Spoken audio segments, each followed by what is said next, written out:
Okie dokie. Test, you got it? I got Okay. All right. September 11th, 2001. You're in New York City. Tell me about that.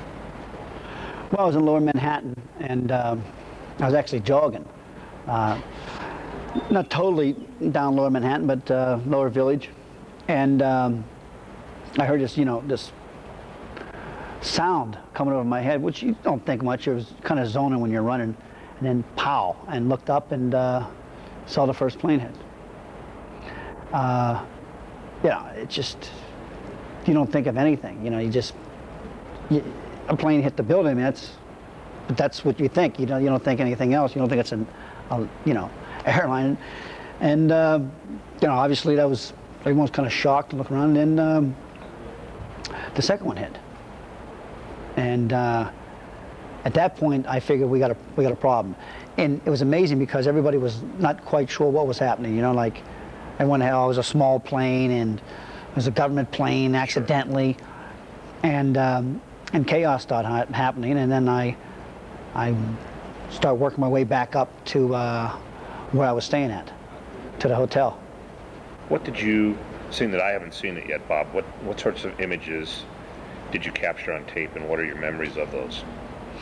Well, when the first building went down, I was up at my hotel. I went to my hotel and looked on TV and see what they were showing. It was still like hard to believe. And so for some reason I said, I got to get my camera. I had a camera, And so what I did was I start taping from like I was on 40th Street. I can't remember exactly, but in 7th and 6th, I was like on 29th, and I start taping all the way down at people, just images, not knowing why. I just knew I was documenting history, but and as I was going down, the fear in people's faces, mothers with kids, and then people just start pouring out of the buildings. One lady was just in total shock, and you'll see on the tape where she's she has her head in her hands, and she's just out of it. As I start working my way down, again, remember, nobody's quite sure what's going on. I mean, we know that the buildings were hit, but then the news started coming in as I was working at the Pentagon, and and then people start gathering around the corners, kind of like the old 30s when they were getting around listening to the World Series. As I worked my way down further, I believe there's on the tape, I'm not sure, there was a bomb threat. Now, and so they cleared this one area, and all these kids, they stuck them back in a school and had a cop there, among everything else. And then, when I seen this one cop, just kind of walking, and, he had soot all over him, and he had a bloody leg, and to see someone kind of, go like this, hey, thank you, just thanking everybody, and you can see the soot coming off his shoulder.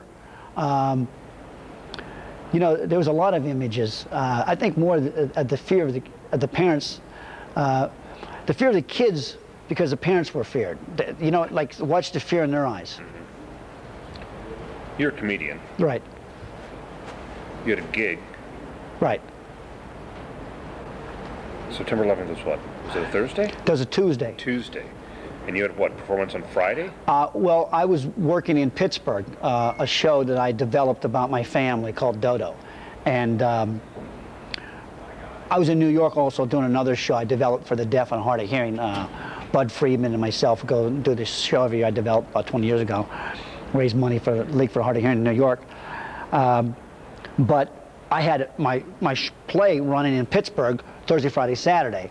Well, I didn't know the hell I was going to get out of Manhattan. I mean, they had the whole island shut down. I'll tell you another image I keep forgetting is that F-14. When you look up and you see an F-14 circling Manhattan Island, and again, the not knowing, but so. Well, let me tell you what, the F-15's on the plane, on the tape, right? Yes. Why don't you tell me your impressions, what you thought, what the heck was going on? Well, again, everybody's looking up in the sky because planes hit the buildings. Now we're starting to get the reports that the Pentagon, Well, we didn't get to Pittsburgh yet. That came after, and then now we're like, what the heck's going on here? I mean, are we under attack? Right. So the first thing you do is look up, and you're looking up, you know. And I saw this F-14 circling Manhattan.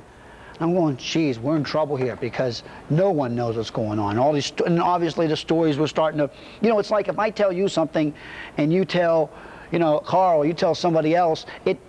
By the time the story gets done, so no one, telephone game. right, and no one knew nothing. And you know, just I've never seen how people come together. You know, like there was a restaurant that was serving food, and you know, like little sandwiches, this Italian restaurant, and giving juices out, and just everybody, you know, was, and everyone wanted to get off the island too, but they couldn't go anywhere.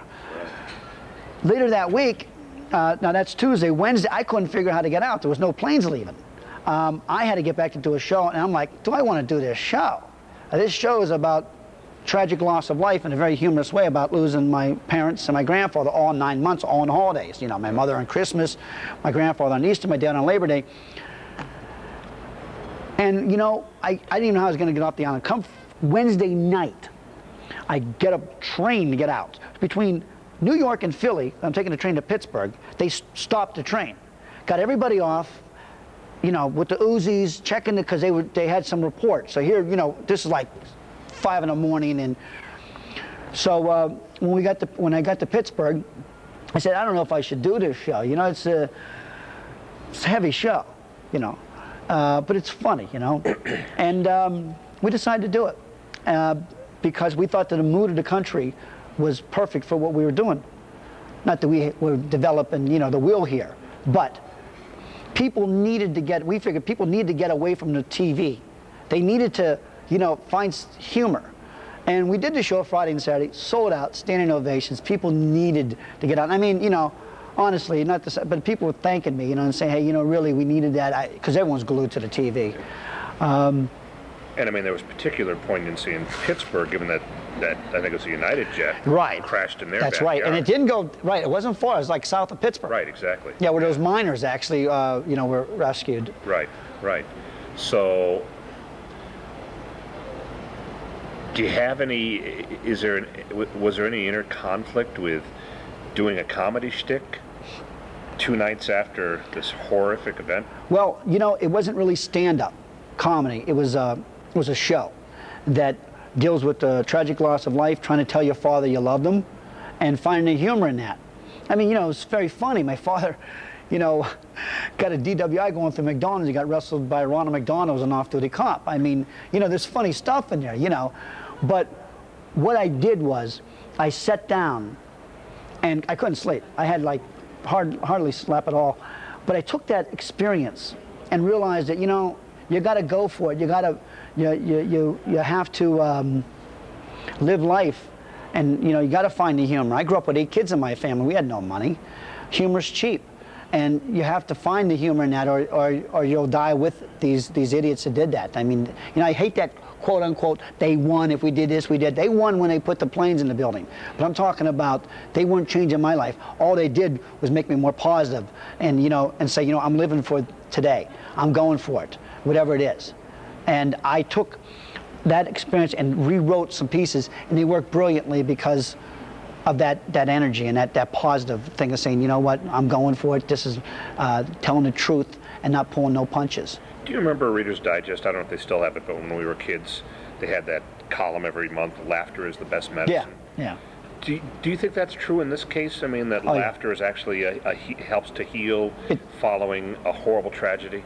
Oh, it's very therapeutic. You know, they actually say you do stand-up. I've done stand-up in prisons where the crime rates went down the next few days after that. So it's very therapeutic. Cancer patients do it. It's healing within. And if you can't laugh at the situation, then, you know, you're miserable.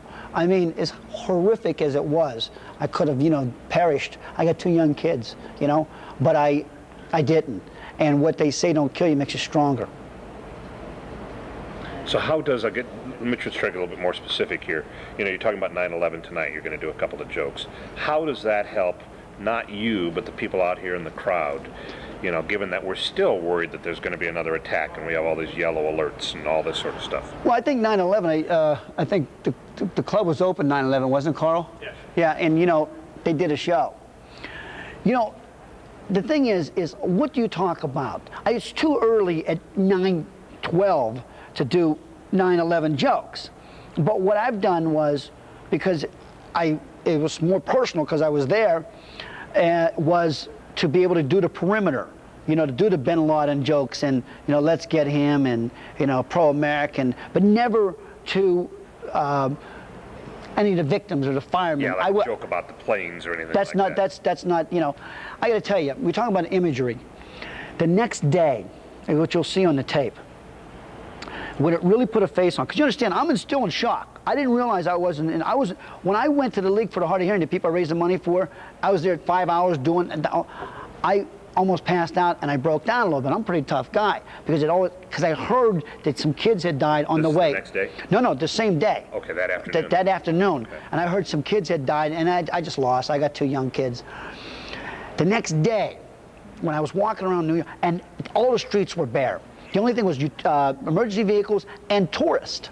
Yeah. And when I saw the fire truck that was dented with the pictures of the firemen, that really brought it home and brought a picture to it. And that's what was, that I will never get out of my head, because you'll hear on the tape that there's a church right across the street from, and the bell's ringing as I'm taping this. I didn't plan this. And I'm panning on the fire truck with saying, "God bless you, rest in peace," and people had written on the soot and the pictures of the firemen there, and wow. 9/11/02, first anniversary, you were here. I was in You did a special show that night, right? Correct. What was, I don't want you to go through the whole thing, but what were you trying to do a year ago? To assess of where I am, how I've changed, and again, still finding that humor, still finding the humor in the situation. Because, I don't see Bin Laden telling jokes in some cave going, "Hey," I don't think they laugh. I think they're miserable, but they're not taking that from me or from us or for you or, Carl or anyone in this club or in the United States. I mean, that's really what's about. I mean, humor, again, not to hurt anybody. So. 10 minutes, do we have or not? Okay. All right. I guess we got to wrap. So let's do this quickly. Okay. Humor what? Humor, that if you, for some reason, lose that sense of humor, which I wasn't sure. I was numb for 2 days, I just start writing and writing and writing. That was therapeutic. That I had to get that out. And I think anybody, look, if you go to a funeral home, how many times have you been there and it's very tense and someone says something that cracks you up and lets that tension out? That's exactly what humor does, I believe. It did it through my show Dodo, my one-person show that I'm taking to Broadway. And that's what I want to ask you about. Since we got to wrap, let me ask you that, and then we'll Sure. let the people in here, seeing that they're paying your salary, and he is. And I get 10% tonight. Just real quick. Get the cord. Just that cord. Tell me Thanks. about Dodo. What's the significance of the fact that 2 years after the fact you're going back to Broadway, back to New York for a show? Well, the show's great, first of all. It's a really good show. I've had 88-year-old Jewish grandmas to gangbangers at this show, and it really, there's enough for everybody. It's really, it's about love. It's trying to tell your father you love them, which I never could because we grew up tough. We grew up where you couldn't say that. I could tell it to my mother. I could never tell my dad. And, my kids are getting older, and I got this opportunity to go, and I'm going for it. And, I'm taking that shot. I'm 45. This is a turning point in my life. And someone gave me a theater for 6 weeks. I'm pulling the money out of my house. Because you know what? Who knows? Who knows what we're going to be? One more Sick question. or anything. I'm sorry, just one more question, since we got to get out. Any significance to the fact that you're doing this in New York? I mean, from the standpoint of post 9/11, obviously that's where people are discovered in, the theater world, the entertainment world. But I mean, from a standpoint of being that's where the Twin Towers collapsed, any significance of the fact that you're doing this show there? I just never thought I'd be there. I never thought I'd be on Broadway in New York, and I'm going. And I don't know if it really has any significance more than as much as, hey, I'm going to New York, man. I mean, how many people get a shot to do that? It's either that or spot welding. Steady your income, probably. All right, cool. Carl, thank you. LA, yeah, when you don't know what's coming. Right. Some other side airbag. So we follow in the footsteps of our parents, right? I do that. I like that when I'm on a date. I like Indian casino, Disney. I'm not gonna say what it's Disney. the airbag already in place.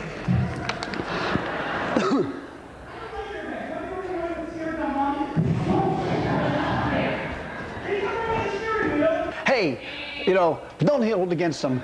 Let's hear it for, I actually, Why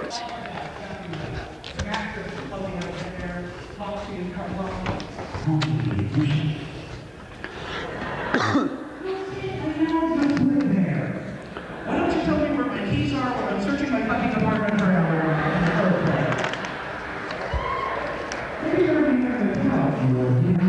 and they were dressed up real nice, the lady was smelling. I'm in the elevator today by myself.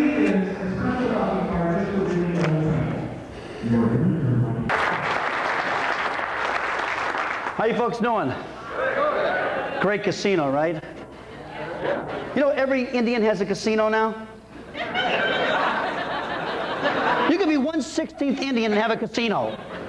You could have slept with a former Cleveland Indian player and get a casino.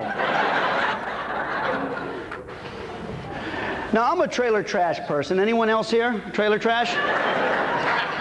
I grew up in a trailer. A lot of famous people grew up in a trailer. Luke Perry, Roseanne, all of Roseanne's husbands. Tom Arnold became famous by sleeping with Roseanne for 6 years. And a lot of people say, hey, he didn't pay his dues. Yes, he did.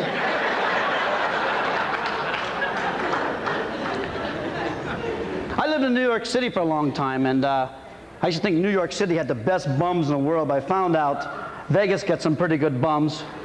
This guy comes up today and goes, hey, buddy, you got an extra quarter? I said, I got no money. Looked me right in the eye and says, well, get a job. Who, me? So I robbed him. I got a job now, you loser.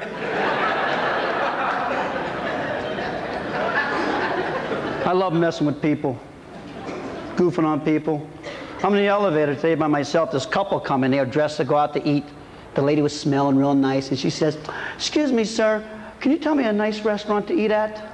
And I says, I don't speak English. Well, you just spoke English. I said, well, that's the only thing I know.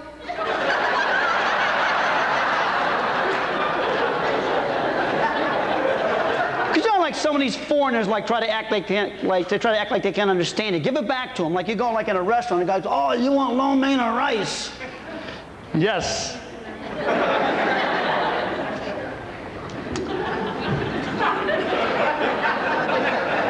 So I flew here and I took insurance on my flight. You could do this at the airport? It's like $5. The plane crashed and you die, you collect $100,000. You finally hit and you can't collect. It's like betting, it's like gambling. And I'm thinking if the insurance company's gonna let you bet on your flight, why don't they let you bet on flights you're not on?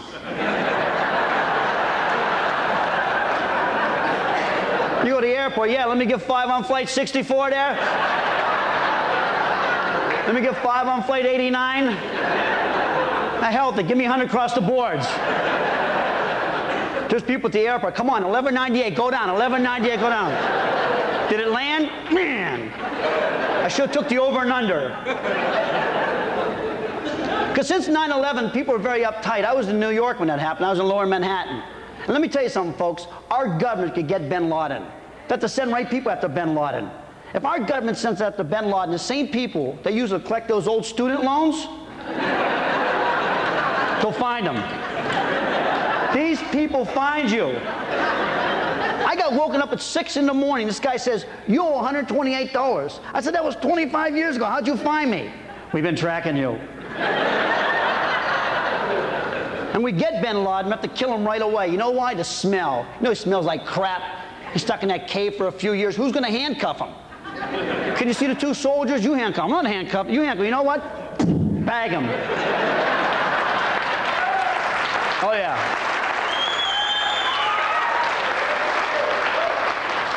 We got to kill this guy.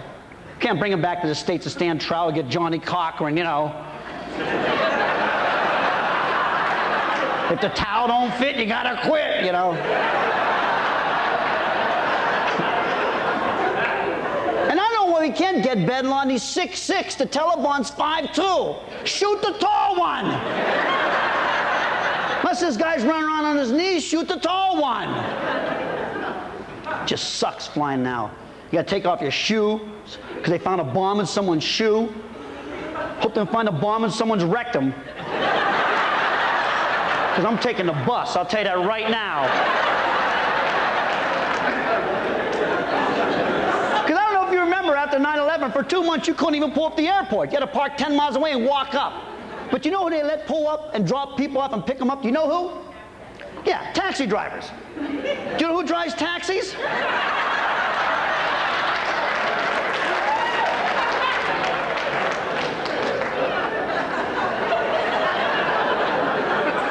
Another thing gets me, man. I went to one of these amusement parks, and I'm not going to say the name, I'll just say one of the characters had really big ears. $50 to get in. $50. 6 of us, $300. You got to wait an hour in line. 4 rides, $300. You know what I say? Make the investment, spend the extra $50, take a handicapped person with you. You don't have to wait in line. I live in Southern California. Everybody there has handicap stickers. The UCLA football team got caught with handicap stickers. I'm jaded now, folks. If I see someone pulling a handicap spot, unless they open that door, fall out with no legs and a hump on their back, I'm not buying it. And now if you're at a certain weight, I think like 400 or 500 pounds, you're considered handicapped. You don't have to wait in line at these amusement parks. They're in the short line, okay? Because I have to wait an extra line in the line, the big line, for an hour because they decide to eat an extra 2 hours a day. I'm sweating. They're in the short line. They're eating. Now, I did this routine the other day. This lady, this honest to God is true, gets up and walks out. I said, "Ma'am, where are you going?" She goes, "I don't like the way you're talking about handicapped people." I says, "I'm not talking about how people exploit them, but you don't seem to get it. You don't seem a little slow, so why don't you get out of here?" So there's a guy in the front, check this out, and he's in his wheelchair. I said, "Sir, you're handicapped. Did I insult you?" He goes, "When are we going to the amusement park?"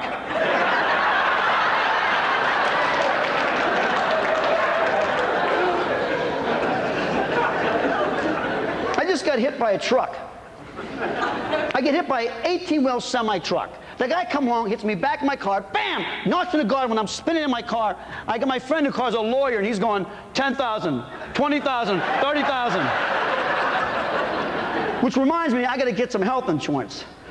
I go to the emergency room the other day. I had this splitting headache. I said, I got to get this checked out, right? So I go down, wait like for 5 hours. I'm just about ready to go, and he rushed this stabbing victim ahead of me because he's like poker. See, a stabbing victim beats a splitting headache. A shotgun wound beats a stabbing victim. If it's been stabbed twice, that's a pair, that beats a shotgun wound. So if you've been stabbed shot and you got the runs, that's a flush.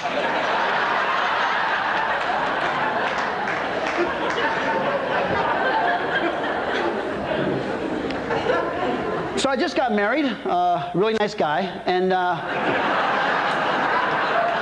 but the truth always comes out when you get married. You want to hear what she told me? She said, "I never listened to her."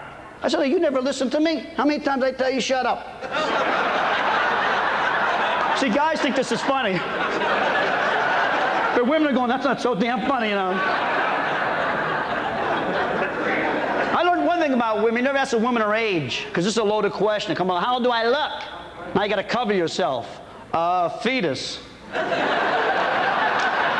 Embryo tops. I have no idea. Because I know nothing about women's anatomies. You're ovulating, you're ovulating. You got a war happening down here. I met this girl in Memphis, Tennessee when I was single. She comes up to LA. We're in bed, 3 o'clock in the morning, New Year's Eve. Very romantic time, right? I said, "Do you want to have sex?" She goes, "Oh, we can't have sex tonight. I'm spotting." I said, "You what?" So what, are you looking for deer? Get some white out, I'm horny. I never heard this in my life. I called my mother up. I said, Mom, what does spotting mean? She said she's looking for deer. Thank you very much, folks. I appreciate it. Thank you. Thank you. Thank you. That was great. Let's go, ladies and gentlemen. Nice job, man. Thank you. Nice job. Thank you.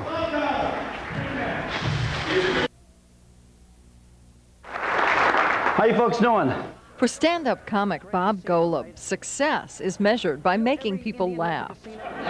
I'm jaded now, folks. If I see someone pull in a handicap spot, unless they open that door, fall out with no legs and a hump on their back, I'm not buying it. His routine includes the usual subjects such as scammers and dysfunctional families, but he is now venturing into uncharted waters with his jokes about the terrorist attacks of 2 years ago. I was in New York when that happened. I was in Lower Manhattan.